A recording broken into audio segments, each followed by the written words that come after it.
नमस्कार दोस्तों, जय माता जी। स्वागत है आपका अपनी चैनल प्योर मैथमेटिक्स में।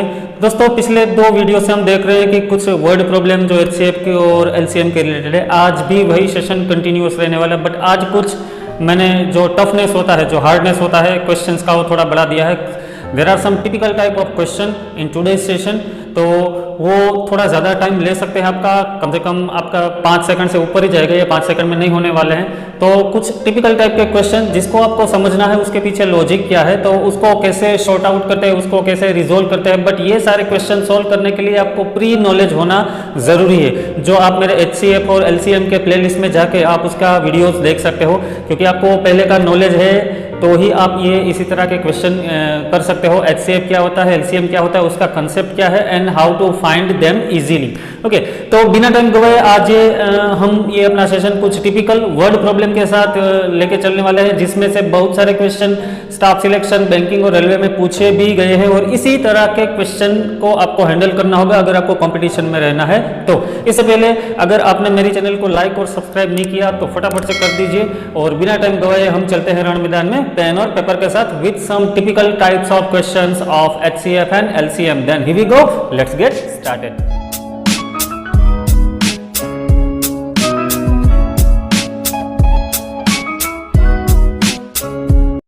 तो दोस्तों, फिर से स्वागत है आपका रण मैदान में, और बिना टाइम गवाए मैं सीधा स्टार्ट ही कर देता हूं।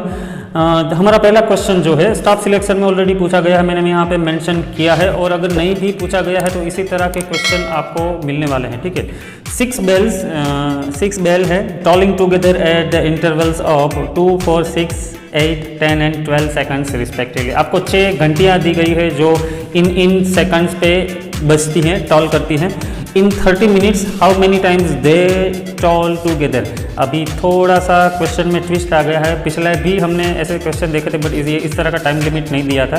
तो ये 6 बेल है, 6 की 6 बेल 30 मिनट के अंदर कितनी बार बजेगी एक साथ। ठीक है, वो आपको फाइंड आउट करना है। यार options are already given 4, 10, 15 and 16। तो आपको क्या करना है, एक साथ बजती है मतलब क्या होगा, आपको एलसीएम फाइंड आउट करना है। मैं यहाँ पे सिंपल सा सबका एलसीएम फाइंड आउट कर लेता हूँ। तो 2, 4, 6, 8, 10 एंड 12। तो एलसीएम में आपको सबसे बड़ा डिजिट टारगेट करना है। मैं लिंक भी दे दूंगा एलसीएम किस तरह से फाइंड आउट करना है, डिस्क्रिप्शन में जाके आप देख सकते हो। तो 12 1 जा 12 2 जा, आप कुछ भी ले लीजिए, सारे के सारे डिजिट। तो यहाँ पे मैं सीधा कर देता हूँ 12 10 जा, तो 10 जा 120 होगा, तो 120 है which is divisible by 2, 4, 6, 8 and obviously 10। तो 120 आपका हो गया एलसीएम। तो 120 सेकंड जो है वो एलसीएम होगा। मतलब क्या होगा कि आफ्टर एवरी 2 मिनट्स, मतलब 120 सेकंड मतलब क्या हुआ, 2 minutes. Okay, so every 2 minutes this all bells will ring together. Okay, तो 30 मिनट के अंदर कितना होगा, तो आपका जवाब सिंपल आप दे दोगे कि 15 बार बजेगा। तो ये सी आप सीधा ठीक कर दोगे, बट ये 15 गलत आंसर है। आप आराम से सोचो, लॉजिक अप्लाई करो। अगर आप देखोगे तो पहले एक बार सारी की सारी बेल जो है वो एक साथ बजी, ठीक है। उसके बाद आप 30 मिनट काउंट करो, तो उसके बाद वो 15 टाइम बजेगी। तो आपको करना होगा 30 डिवाइड बाई 2, तो 15 तो यही हो गया, और एक बार तो स्टार्टिंग में बजी थी भाई साहब। तो आपका जो आंसर होगा वो 16 टाइम्स होगा, ना कि 15 टाइम। तो ये लॉजिक आपको याद रखना होगा, क्योंकि एक बार पहले एक साथ all 6 bells are going to toll and then after 30 minutes. तो 30 मिनट्स में 15 बार होगा, तो एक बार तो ऑलरेडी स्टार्ट किया तभी बजेगी, और उसके बाद 30 मिनट्स। तो total 16 times in 30 minutes they will toll together. तो ये रहा हमारा पहला क्वेश्चन। हमारा दूसरा क्वेश्चन भी कुछ इसी प्रकार का बोल सकते हो। There are 3 persons A, B and C start at the same time to run around a circular path। तीनों जो है वो एक सर्कुलर पाथ है, उसमें रन करना स्टार्ट करते हैं। A को राउंड खत्म करने में 252 सेकंड्स लगते हैं, B को 308 एंड C को 198 सेकंड्स लगते हैं, पूरा जो सर्कुलर पाथ एक राउंड खत्म करने में। तो after what time will they meet again at the same starting point. एक साथ स्टार्ट किया था, और फिर कितने टाइम के बाद वो वही स्टार्टिंग पॉइंट पे मिलेंगे। तो आपको सिंपल क्या करना है, एलसीएम ही फाइंड आउट करना है, कोई बड़ी चीज़ नहीं है इसमें, कोई ट्विस्ट वाली बात नहीं है। तो simple 252 and 308 and this is 198। Actually क्या लिखता है आपको, 252, 308 और 198। ठीक है, इन तीनों के टेबल में आए ऐसा छोटा डिजिट आपको फाइंड आउट करना है। ठीक है। तो ऐसा छोटा डिजिट मतलब होगा लीस्ट कॉमन मल्टीपल, क्योंकि इनके टेबल में आता है तो मल्टीपल ही होगा। तो मैं यहाँ से स्टार्ट कर रहा हूँ, आप कोई भी नंबर ले सकते हो। तो मैं पहले 2 से स्टार्ट करूँगा, तो ये 126 154 एंड दैट इज़ 9 जा। अभी ये 2 से नहीं होगा तो मैं चलो 3 से मार देता हूँ, तो 3 ये होगा 42, उसके बाद 154 3 5 जा 15, तो 154 keep it as it is and that is 33। अभी भी 3 से हो रहा है तो मैं 3 से ही कंटिन्यू करूँगा, तो यहाँ पे 14, ये 154 एज इट इज़ और दैट इज़ 11। और अब क्या करें, अब आप 14 से ले लो, तो 14 1 जा 14 एंड 14 1 जा एंड 14 1 जा, तो 2 times 11 एंड देन आफ्टर 11 को ले लेते हैं। तो ये हो गया हमारा LCM। तो LCM क्या होगा हमारा 2 इंटू 3 3 जा 9 इंटू 14 इंटू 11। तो मैं यहाँ पे 11 9 जा और 14 2 जा को कनेक्ट कर देता हूँ। आप अपनी तरफ से जो भी माय कर सकते हो।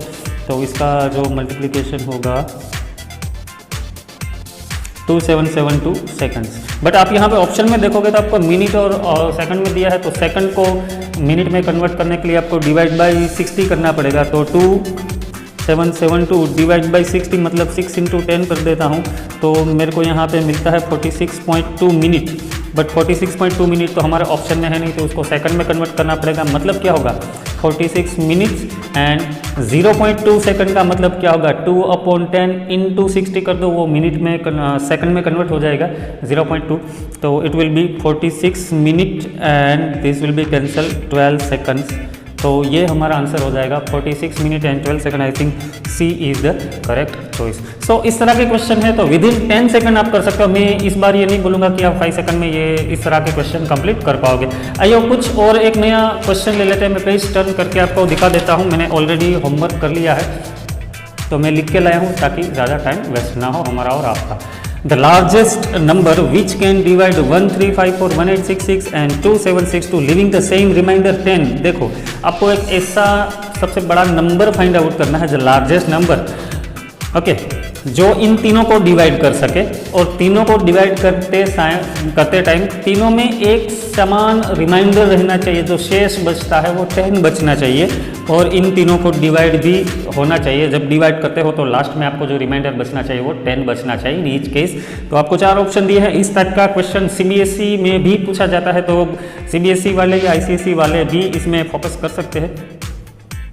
तो आपको क्या करना है, सिंपल जो इससे डिविजेबल है मतलब, तो ऑब्वियसली आपको HCF में जाना पड़ेगा। इस बार LCM से नहीं चलेगा, तो हम HCF फाइंड आउट करेंगे। बट सबसे पहले आपको करना क्या है, ये जो है 10, ठीक है, तो ये 10 इन तीनों में से माइनस करना पड़ेगा। जो भी रिमाइंडर है उसको माइनस कर दो और उसके बाद उसका HCF फाइंड आउट करना है। तो मैं यहाँ से 10 माइनस करता हूँ, तो 1354 माइनस 10 तो आ जाएगा 1344। 1866 में से 10 माइनस करोगे तो आपको मिलेगा 1856 एंड 2762 में से 10 माइनस करोगे तो आपका आ जाएगा 2752। ओके, तो ये 10 जो भी रिमाइंडर है, 10 की जगह 20 दिया है तो 20 माइनस करो, 5 दिया है तो 5 माइनस करो, जो भी दिया है वो माइनस करके फिर उसका HCF निकाल दो। तो ये 2 से तो ऑब्वियसली होगा, 4 से भी हो रहा है तो मैं 4 से कंटिन्यू करता हूँ। तो 3 3 6 एंड 4 6 4 एंड 6 8 8, फिर से शायद 4 से होगा, 4 8 एंड यस 4 से हो रहा है तो मैं 4 से कर देता हूँ। फिर से डिवाइड 1 1 6 एंड 1 17 4 जा एंड 2 जा। ओके, अभी भी 4 से कंटिन्यू हो रहा है। 4 2 जा 1 जा एंड 4 29 जा एंड 4 4 जा एंड 3 जा। तो यहाँ पे ये प्राइम नंबर आ गया, तो यहाँ पे ये खत्म हो गया। तो आपका HCF निकल के आता है 4 into 4 into 4, so that will B 64। तो 64 is a number by means of what, if you will divide these 3 digits by 64 you will have same remainder 10 in each of these 3 cases। तो 64 this is our right choice। तो इसी तरह से आपको समझ जाना है, आपको बस समझ में आना चाहिए लॉजिक। तो दोस्तों हमारा अगला क्वेश्चन है the greatest 5 digit number which is divisible by 15 36 and 21 is this. तो आपको सबसे पहले तो ग्रेटेस्ट नंबर फाइंड आउट करना है, 5 डिजिट का होना चाहिए और which is divisible by 15 36 and 21। मतलब आपको मल्टीपल फाइंड आउट करने हैं 15 36 और 21 के। तो मल्टीपल के लिए आपको LCM फाइंड आउट करना पड़ेगा। यहाँ पे चाहे ग्रेटेस्ट से भले ही लिखा हो, बट आपको यहाँ पे क्वेश्चन की ओर भी देखना है कि ये इन तीनों से डिविजिबल का मतलब होता है मल्टीपल। तो हमें LCM फाइंड आउट करना पड़ेगा। तो LCM of 3 15 36 and 21 that will be 12 5 60 and 7 3 जा 21, तो उसके हिसाब से होगा 1260। ओके, तो ये एलसीएम मिल गया, बट आपको जो फाइंड आउट करना है 1260 इज डिविजिबल बाय 15, 36 एंड 21, तो ये तो 4 डिजिट का हो गया। आपको ग्रेटेस्ट फाइंड आउट करना है और वो भी 5 डिजिट का। तो आपको क्या करना है, सबसे बड़ा 5 digit number, the largest 5 digit number क्या है, तो ऑब्वियसली आप आराम से बता सकते हो 9999 एंड 9, उसको डिवाइड करो 1260 से। 1260 से आप जैसे ही डिवाइड करोगे, तो अभी 10 जा तो नहीं होगा, मैं 7 जा से ट्राई कर लेता हूँ, 8820 और यहाँ पे बचेगा 1179 और ऊपर से 9 आ जाएगा, तो ये 79 से हो जाएगा, तो 11340। तो यहाँ पे रिमाइंडर जो बचता है वो 459। ओके, तो जो भी एलसीएम आता है उसको ग्रेटेस्ट 5 डिजिट नंबर से डिवाइड कर दो, जो भी रिमाइंडर आता है वो सब्ट्रैक्ट कर दो, तो वो रहेगा आपका आंसर। तो 459 में यहाँ से सब्ट्रैक्ट कर देता हूँ, तो ये 459999540, that will be the greatest 5 digit number which is divisible by this and 15, 36 and 21। तो ये वाला हमारा आंसर हो गया। यहाँ पर ग्रेटेस्ट लिखा है क्योंकि हमने एलसीएम, देखो मेरे से भी मिस्टेक हो गई थी, मैंने पहले एचसीएफ लिख दिया था, बट एचसीएफ गलत है, बिकॉज आपको डिविजिबल नंबर फाइंड आउट करना है, तो ये आपको वही एलसीएम फाइंड आउट करके फिर डिवाइड करना पड़ेगा। आइए इसी तरह का एक क्वेश्चन जो स्टाफ सिलेक्शन में ऑलरेडी पूछा गया है उसका डिस्कशन कर लेते हैं। The greatest 4 digit number which is divisible by 12, 18, 21 and 28 is what. तो आपको 4 डिजिट नंबर फाइंड आउट करना है, तो सबसे पहले आपको करना होगा एलसीएम फाइंड आउट कर लेते हैं। 12, 18, 21 एंड 28, तो उसका एलसीएम मैं 3 से स्टार्ट करता हूँ, 3 4 जा 6 जा 7 जा and 21, that will be as it is. I think 7 से मैं स्टार्ट कर देता हूँ, तो 4 6 7 एंड 4। उसके बाद मैं 2 से करता हूँ, तो 2 जा एंड देन आफ्टर 3 जा, अरे 7 से तो यहाँ पे बना जाएगा 1 एंड 2। उसके बाद वंस अगेन 2 1 1 और 3 से स्टार्ट कर देता हूँ, ठीक है। तो एलसीएम हो जाएगा 3 3 जा 9, 9 4 जा 36 एंड 36 इंटू 7, so 36 इंटू 7, 6 7 जा 42 एंड 4 एंड 25, तो 252 आ गया। अभी ग्रेटेस्ट 4 डिजिट नंबर आपको पता है, ग्रेटेस्ट 4 डिजिट नंबर है वो 9999 है, तो 252 से आप डिवाइड कर दो, तो 252 3 जा आपका हो जाएगा 756 और 243 बचेगा, 9 आ जाएगा और 39 2268। तो आपको रिमाइंडर जो बचता है वो 171 है, तो ये 4 डिजिट नंबर में से 171 माइनस कर दो, so it will gives you answer, ठीक है। तो ये 9828 जो है वो आपका आंसर रहेगा, तो 9828 हमारा ऑप्शन में ये सी वाला ऑप्शन। तो दोस्तों ये थे आज के कुछ typical type of questions regarding HCF and LCM. तो आशा रखता हूँ आपको अच्छा लगा होगा। अगर अच्छा लगा है तो लाइक शेयर सब्सक्राइब जो भी मन में आइए कर दीजिए, अपने दोस्तों को शेयर कीजिए। नवरात्रि की बहुत बहुत शुभकामनाएं, अपना ख्याल रखिए, God bless you all, corona से बच के रहिए। मिलते हैं अगले वीडियो में, बाय बाय।